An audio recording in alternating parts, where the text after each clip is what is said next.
Os na rhywun yn eich bwlio chi, gadewch chi rhywun wybod. Trwy herio bwlio, mi fedrwn ni wella pethau heddiw. Newch yn siŵr y bod chi'n deud wrth rhywun. Be sy'n digwydd? Dwedwch wrth eich rhieni, neu wrth eich athrawon, neu mi fedrwch chi ffonio llinell cymorth Stonewall. Mae ganddoch chi'r hawl i fod yn chi'ch hun.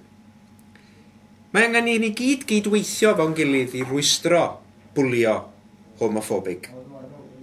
Dwi anghydweithwyr ym Mhlaid Cymru wedi ymrwymo i wneud be fedrwn ni i fynd i'r afael ar broblem yma ar lefel wleidyddol, ond bydd Stonewall yn cydweithio efo chi a'ch ysgol chi i sicrhau bod bwlio homophobic yn stopio.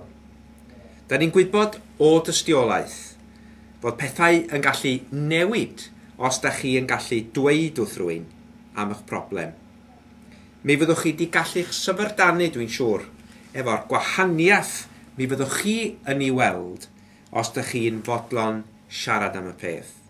A mi fyddwch chi'n helpu nid yn unig chi'ch hun, ond hefyd disgyblion eraill yn eich ysgol, nhw ella'n cael eu bwlio am ba bynnag reswm.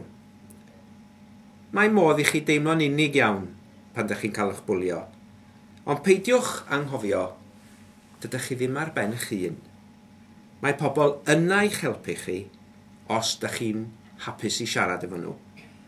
Gall pethau weithio wella heddiw, a mi fedrwn ni wneud pethau'n well os fedrwn ni weithio efo'n gilydd.